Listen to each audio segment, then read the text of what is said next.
who is trying to teach his woman loves his woman. That's their form of love. They are natural teachers. They want to guide, they want to lead, they want to make sure that you are safe and you are mentally prepared for any enemy that is coming at you. Okay?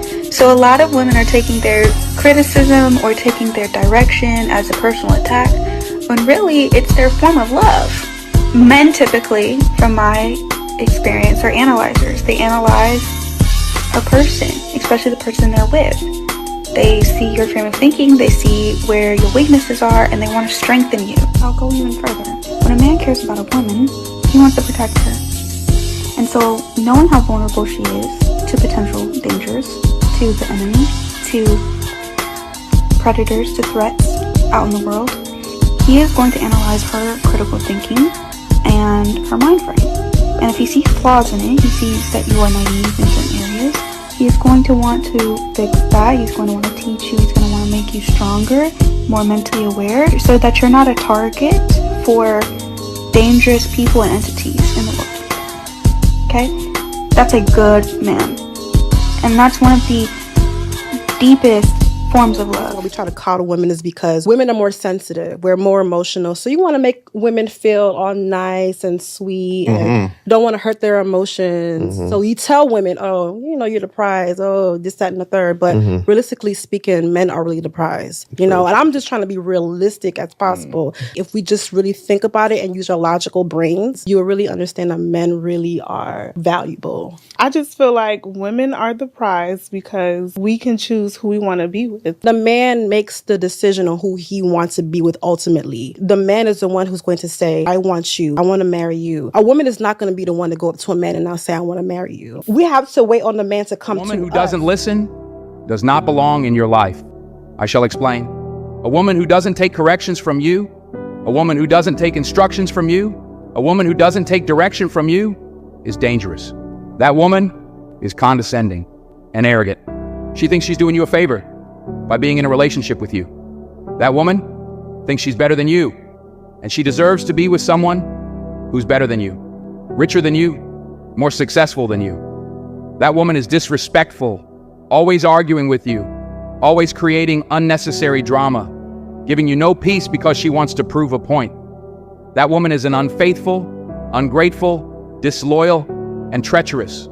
She will betray you, humiliate you, and abandon you for another man. Stop trying to change her.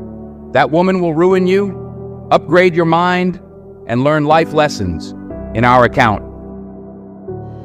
This is the book of St. Matthew, chapter 6, verse 33.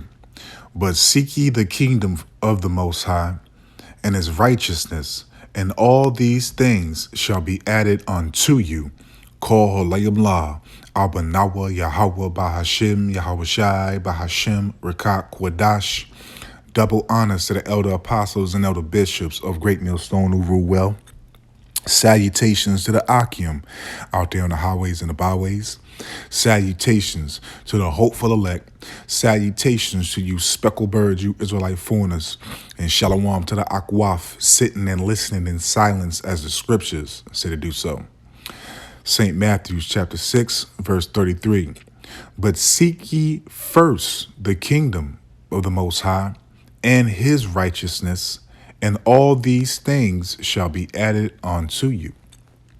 So we have to stay focused and locked in on the big picture. We have to seek to do what's acceptable and pleasing to Yahweh Ba'ashim, Yahweh Shai. Okay, because we're not fully going to have our woman in submission and in righteous order until the kingdom. Now, you're going to have sisters that's going to awaken to the truth, that's really going to put forth effort and, attempt to do everything according to our Bible and to be obedient to Yahweh Ba'ashim, Yahweh Shai by submitting to their husbands. Now, there's nothing wrong with that, okay? But we have to recognize what Yahweh Ba'ashim, Yahweh Shai is doing, man.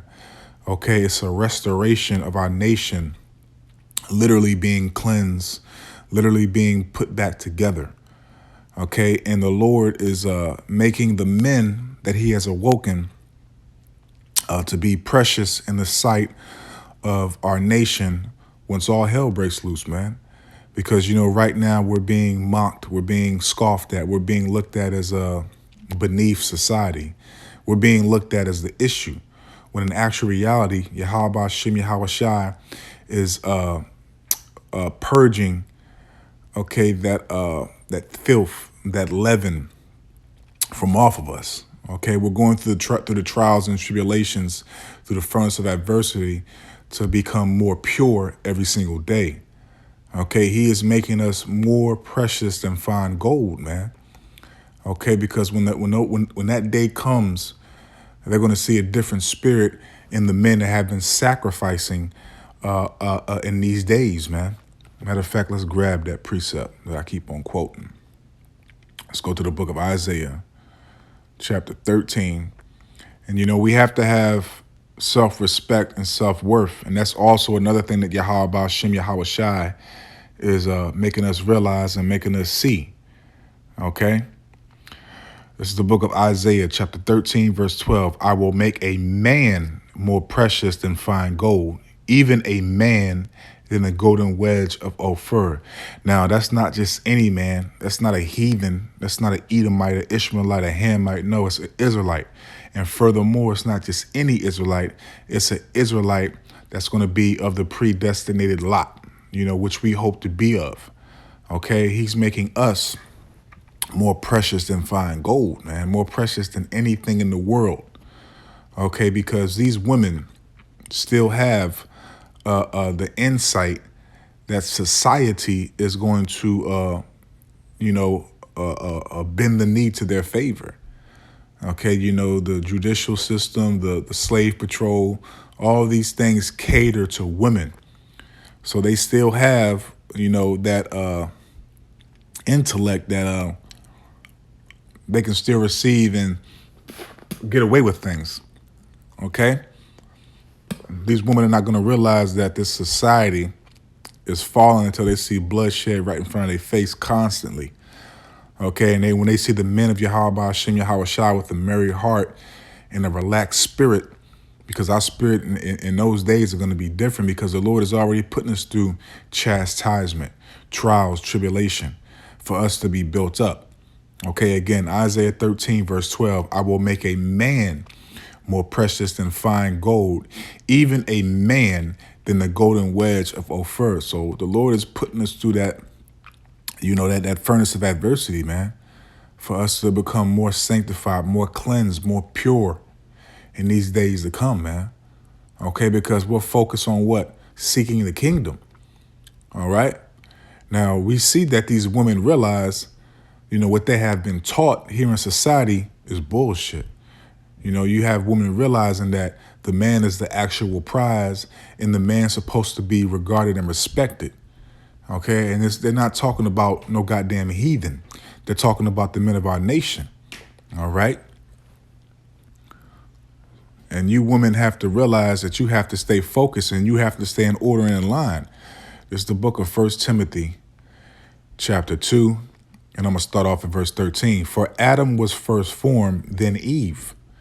And Adam was not deceived, but the woman being deceived was in the transgression. And that's a thing that, you know, you sisters have finally been realizing, is that the devil has gone to you as the weaker vessel to deceive you, you know, to take away that comfort from the man. Because imagine if us men had the comfort in you know, the submission of our women. This captivity will be a little bit more easier, but they have weaponized our women and our children against us.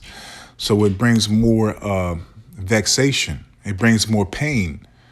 Okay, so you women have been deceived by the serpent. And you see a lot of these women realize this shit, and some of them don't, but they still stand on what they have been taught here in Babylon the Great, because they want to keep that form of power that has been given to them. Okay, so that's cool. You women can walk that way, but you're going to receive judgment. Okay, you're going to receive judgment for everything that you have done. But you women that have been awoken to your heritage and understand what the hell is going on, and understanding that the man that has deceived you is your damn enemy, and his goal, his task is to destroy your nation. You realize what you have been partaking in, and you repented, and you come back to Yahweh Hashem Yahweh Shai.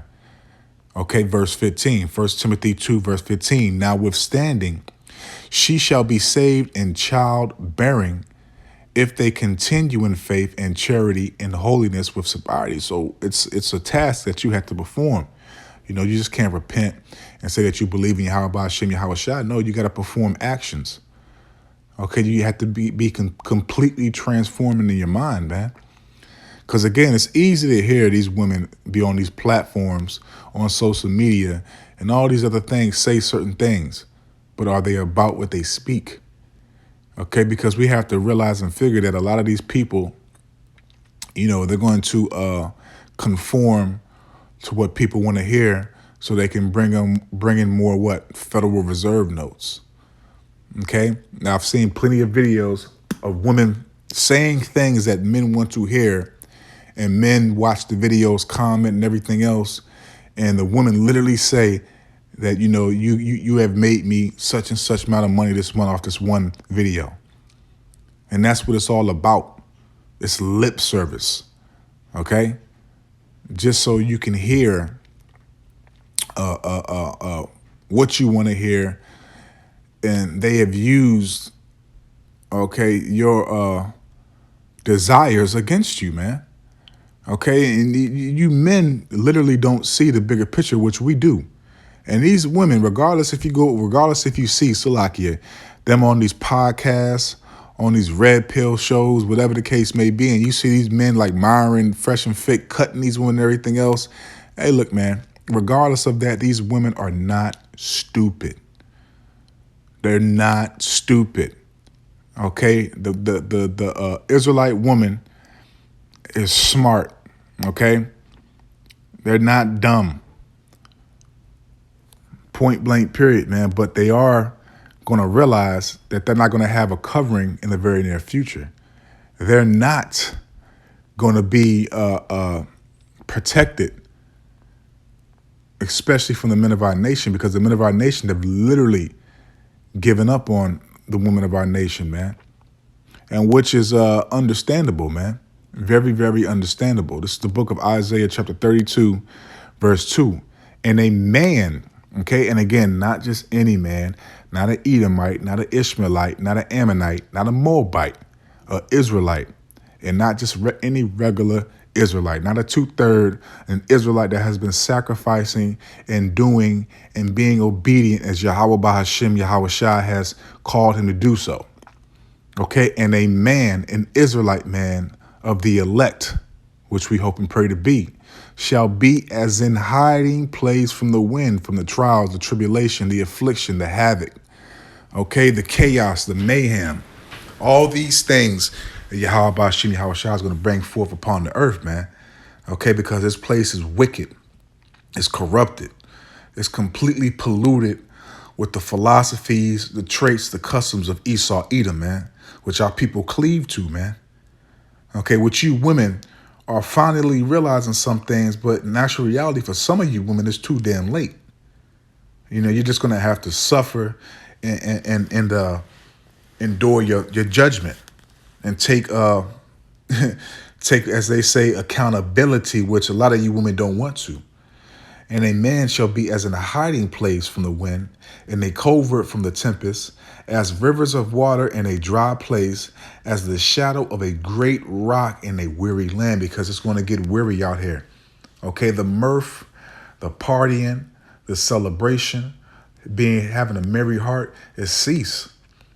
Okay, everything is being weaponized to have you go through a lot of oppression, to have you struggle, to have you,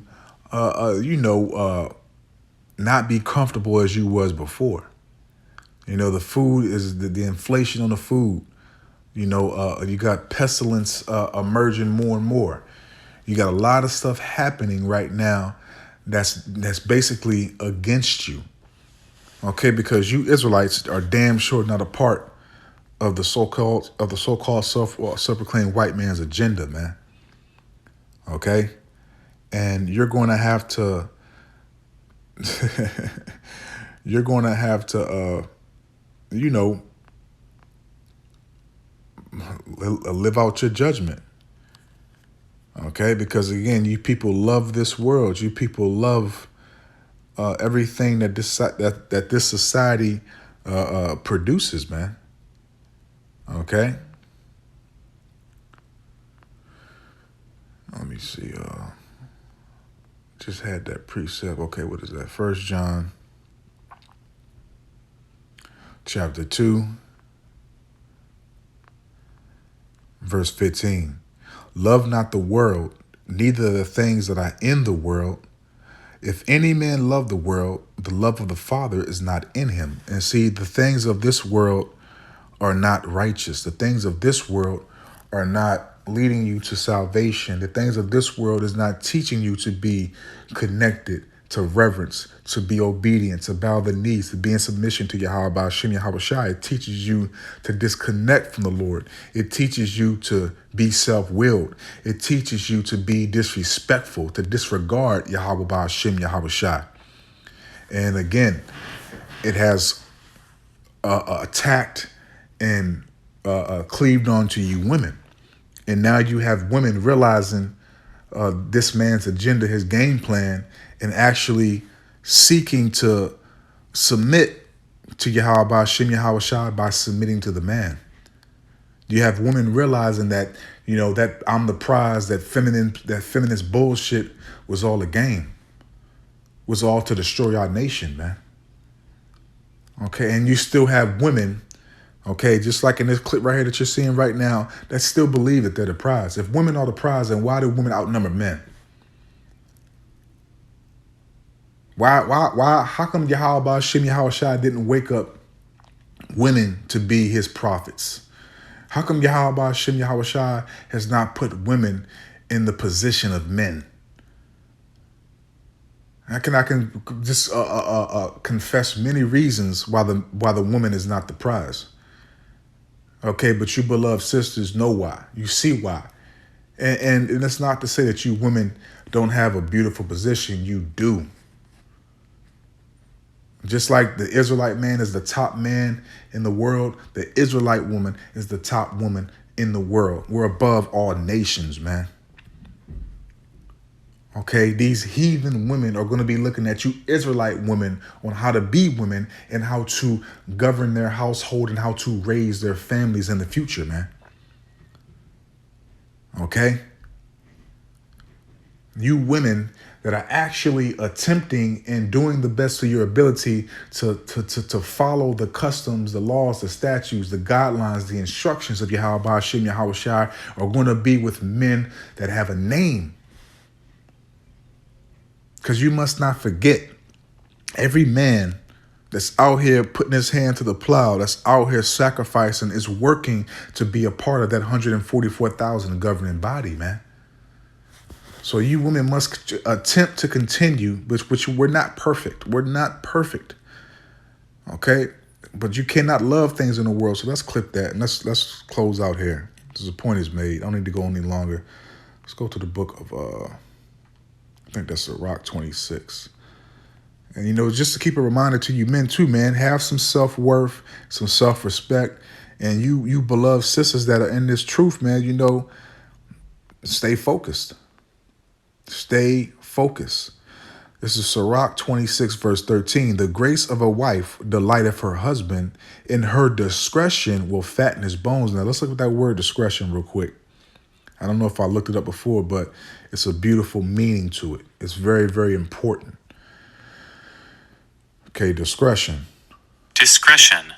It says the quality of behaving or speaking in such a way as to avoid causing offense or revealing private information. And that's the complete opposite with 2/3 of our women in society. They don't have the quality of behaving. They're wild. They're like brute beasts. They're savages, man. And as that damn nigga, Megan Thee Stallion said, I'm a savage, man. These bitches are savages, man. These niggas are savages, man. They act like animals, man. Or speaking in such a way to avoid causing offense. And these women don't avoid to cause offense. They embrace it. They speak the offense, and then challenge you. Like they can beat your ass, man. And you beloved sisters, you know, you don't have this mentality, man. You know, again, it's another thing to remind you to be thankful that Yahweh Hashem Yahweh Shai considered you. And you men have self-worth and self-respect, man. Just because you want some box or a companion, a woman, don't lower your standards and, you know, disregard your self-worth and your self-respect just to have some coochie, man. As to avoid causing offense or revealing private secrets. Oh, man. Whew, boy, oh, boy. You be in public with your woman, she telling all your secrets. Everything that you didn't pillow talk to her, she doesn't give a fuck about who hears it. When she feels like you disrespected her or hurt her feelings, what you told her and your emotions and everything else about you doesn't matter. It's all about her. Okay, because a lot of these women are fucking selfish, man. Okay? Discretion, the quality of behaving or speaking in such a way as to avoid causing offense or revealing private information, man. Okay? So Sirach 26 verse 13, the grace of a wife delighteth her husband, and her discretion will fatten his bones. Okay? Because what does that mean? That means she has respect, she fears, she loves, and she feels like she's blessed to have the man that Yahweh Hashem Yahweh Shai has given her. And what else does she have? Verse 14, a silent and loving woman is a gift of Yahweh Hashem Yahweh Shai. And there is nothing and there is nothing so much worth as a mind well instructed. And, you know, it's not to say you women have to be a goddamn zombie, a robot. You know, as it says in the book of Sirach, chapter 20, there's a time to speak and there's a time to be quiet. You know, roughly paraphrasing, I believe verses 1-7 or 1-8. You know, there's a time to speak and a time to, you know, just refrain from speaking. And you women should have a feminine spirit to be able to speak correctly to your man if you have an issue.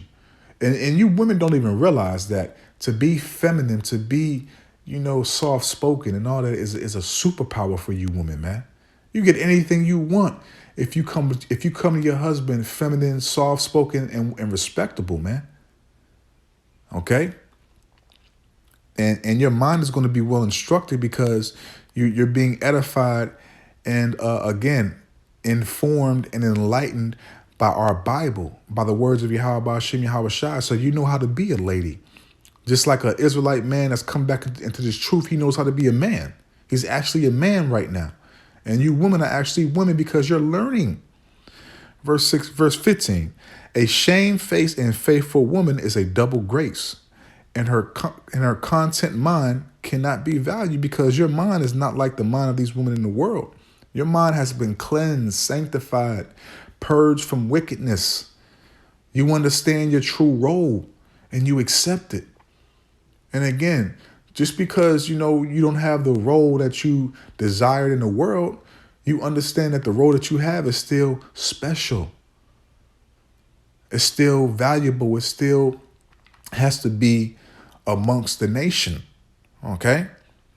A shamefaced and faithful woman, okay, shamefaced. You know, you have women that'll look a man in their eyes, pointing their finger in his face, coming up chest to chest with him, you know, again, challenging the man.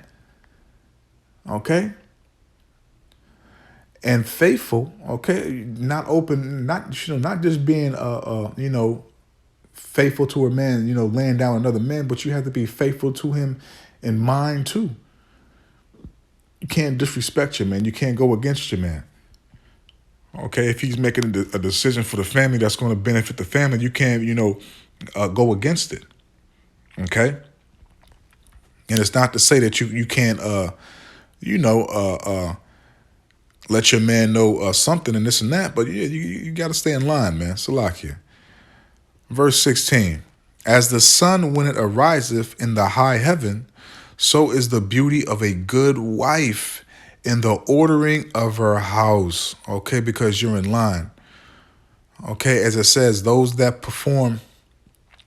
take heed to the commandments, shall be saved, man. And those that despise them shall be destroyed. Roughly paraphrasing Proverbs 13, verse 13, man.